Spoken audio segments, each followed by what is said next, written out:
Muy buenas. Vamos a analizar cómo se comportan las funciones logarítmicas.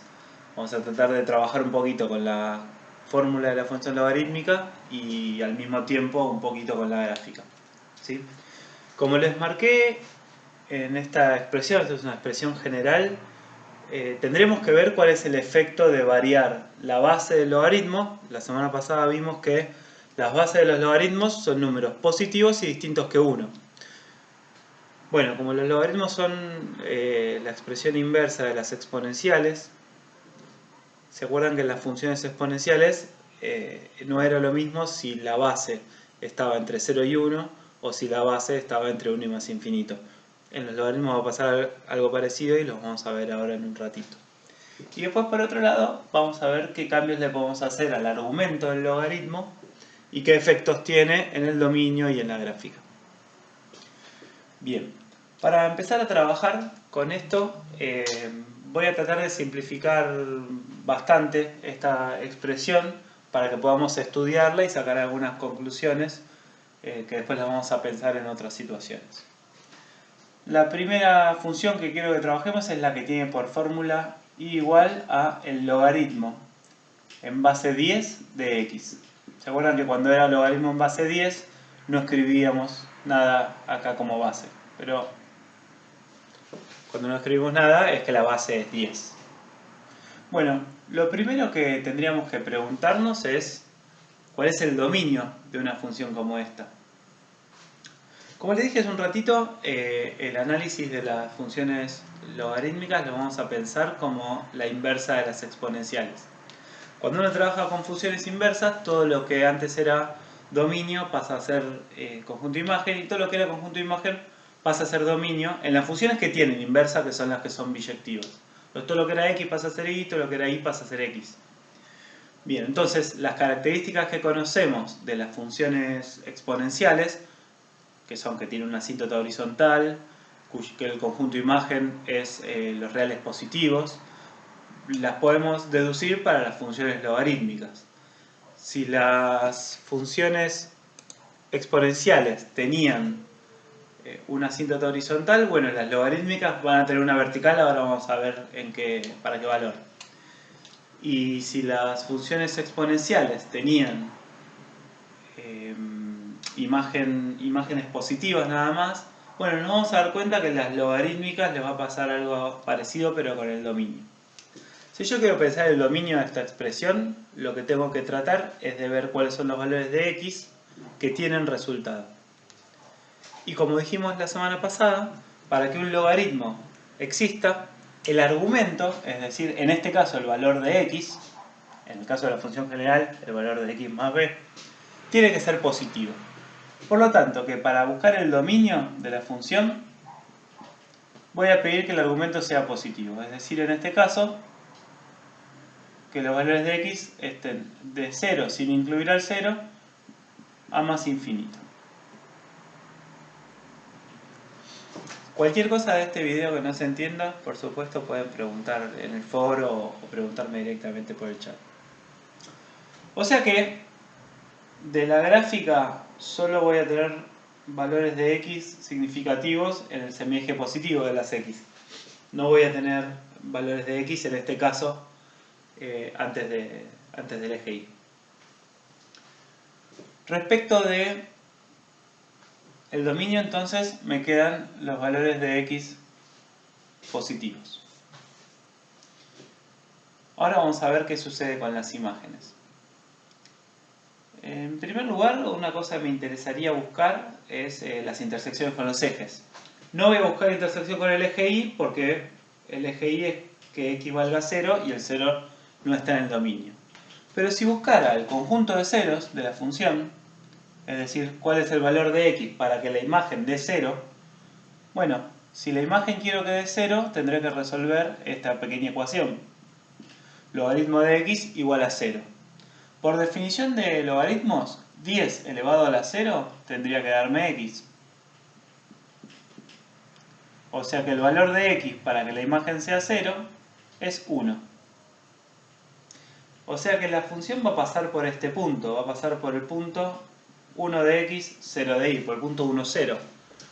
Si se acuerdan, las funciones exponenciales les pasaba al revés. Cuando el valor de x era 0, el valor de y era 1. O sea, pasaban por el punto 0, 1. Como dijimos, es una función inversa, entonces lo que era x pasa a ser y viceversa. O sea, pasan, a menos que tenga desplazamientos laterales, van a pasar por el punto 1, 0 las funciones logarítmicas. Y estaría bueno ver cómo se comportan antes y después de este punto. Si yo considero, por ejemplo, un valor que esté cerquita del 0, que es el límite del dominio, como por ejemplo el 0,1, y quisiera buscar cuál es la imagen del 0,1, tendría que calcular el logaritmo en base 10 de 0,1. El logaritmo en base 10 de 0,1 es sencillamente resolver la cuenta. Me da que y es menos 1. 10 elevado a la menos 1 da 0,1. O sea que la imagen de 0,1 va a dar por acá. Si buscara, por ejemplo, la imagen de un valor más chiquitito, por ejemplo el 0,01, y resuelvo la cuenta, logaritmo en base 10 de 0,01, el resultado va a ser menos 2. Y me va a pasar así sucesivamente. A medida que yo tome valores cada vez más cercanos al 0, las imágenes me van a ir dando cada vez más para abajo en el sentido de los números negativos. Y yo me puedo acercar todo lo que quiera al valor 0. Bueno, el efecto que genera esto en la gráfica es que en el eje Y, en este caso en el 0, vamos a tener una asíntota vertical en la recta x igual 0, que si se fijan, este primer valor que queda fuera del dominio. Yo no le puedo dar valor 0 porque el logaritmo de 0 no existe, pero cuanto más cerca esté de 0, más negativo me va a dar el resultado de hacer el logaritmo en base 10 de eso.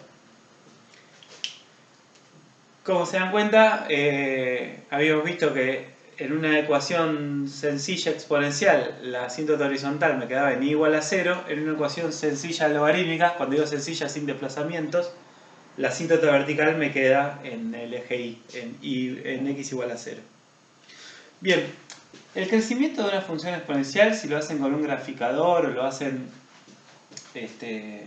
a mano buscando algunos valores, se van a dar cuenta que es muy lento. De hecho, si uno mira la gráfica y no sabe que es una logarítmica, parecería como que tiende a ponerse medio horizontal. Pero no es así. O sea, va a seguir creciendo siempre, pero cada vez más lentamente. O sea, al revés de lo que pasaba en las exponenciales, en donde el crecimiento era muy abrupto. O sea, con muy poquitito crecimiento de x, las exponenciales crecían mucho en y. Bueno, acá pasa al revés porque es la función inversa. Necesito crecer mucho en x para aumentar poquitito en y. Entonces, este tipo de gráficas, este tipo de funciones, son las que se usan para, a veces cuando tengo un gráfico, por ejemplo, esto se está viendo mucho ahora, cuando tengo un gráfico que se va mucho de escala, o sea que el valor de y crece mucho, a veces lo que se hace es cambiar escala logarítmica, el eje vertical, para que parezca un poco menos pronunciado. Si no se entiende, después avísenme y les mando algunos ejemplos de qué es eso de la escala logarítmica. Pero por ejemplo también para otras cosas como por ejemplo la medición de las potencias de los terremotos.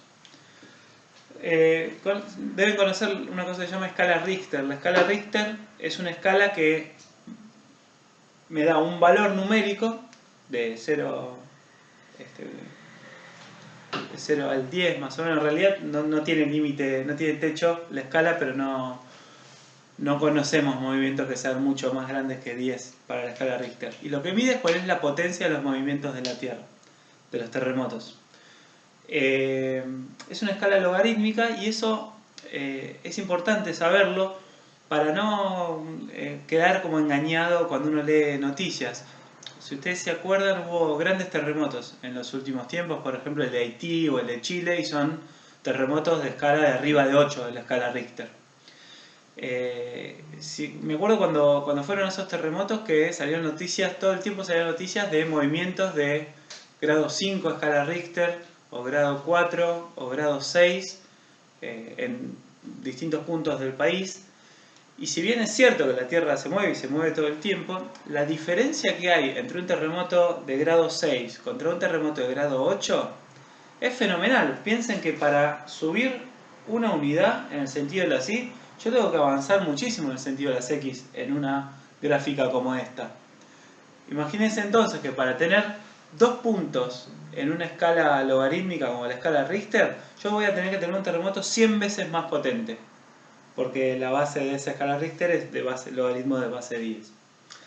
Más allá del ejemplo, lo que quiero decir es que las escalas logarítmicas sirven para ilustrar relaciones entre variables en las cuales tengo que crecer mucho en el sentido del eje X para crecer un poquitito en el sentido del eje Y.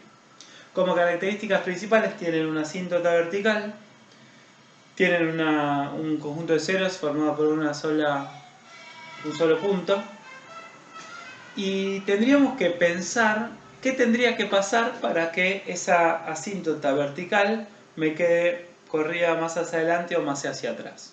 Ahora vamos a poner un ejemplo donde va a pasar eso. Lo otro que tendríamos que pensar es cuál sería el efecto de la variación en la base de la exponencial. Y lo voy a ilustrar con dos ejemplitos pequeños. Si yo tomara la función y igual a el logaritmo de en base 1/10 de x, lo elegí a propósito porque tiene relación con el logaritmo en base 10. Cuando la base del logaritmo es un número que está entre 0 y 1, por el mismo efecto que habíamos estudiado cuando vimos exponenciales, si la base del logaritmo está entre 0 y 1, la gráfica va a ser similar pero decreciente. Es decir, también voy a tener una asíntota en 0 porque el dominio de esta función no cambia. También va a pasar por este punto porque cuando x valga 1, 1/10 elevado a la 0 da 1. Pero la gráfica va a ser al revés. Va a venir pegada a la asíntota y va a crecer en ese sentido. Es decir, gráficas decrecientes, base entre 0 y 1. Gráficas crecientes, base del logaritmo mayor que 1. ¿Sí? Y por otro lado, piensen que lo que va a moverme la asíntota para la derecha o para la izquierda va a tener que ver con el dominio de la función. En este caso nuestra asíntota la teníamos en 0 y era porque era el primer valor que me quedaba fuera del dominio en esta expresión. Si yo tomara como por ejemplo la función y igual al logaritmo en base 10 de x menos 3. Ahora para calcular el dominio de esta función tendré que asegurarme que x menos 3 sea una expresión positiva. Si yo pido que x menos 3 sea mayor que 0, entonces x tendrá que ser mayor que 3. En ese caso, el último valor del dominio para esta expresión, el último valor del dominio sería el valor 3, es decir, el dominio de esta función sería de 3 a más infinito, es decir, mayor que 3. Por lo tanto tendría una asíntota vertical a la altura del 3 y una gráfica, espero que se entienda el dibujo, yo sé que me veo mamarracho, pero tengo un pizarrón chiquito, y una gráfica que va a ser similar a la que tenía acá, pero va a estar desplazada 3 unidades para adelante. O sea, voy a tener una asíntota vertical, en este caso, asíntota vertical en x igual a 3, y una gráfica que a partir de ahí está desplazada 3 unidades. Es decir, que el parámetro que mueve el dominio y que me mueve la asíntota es el parámetro que está dentro del argumento que llamamos b. Bueno, espero no haber ido muy rápido y que se entienda. Traté de hacerlo lo más corto posible, me quedó larguísimo, lo estoy viendo ahora, pero bueno, espero que les sirva como piso para empezar a laburar estas funciones que son las funciones logarítmicas y que las vamos a ver un poquito. Nos vamos a enfocar quizás un poco más en problemas que involucran logaritmos y en ecuaciones que involucran logaritmos. Que tengan muy buena semana.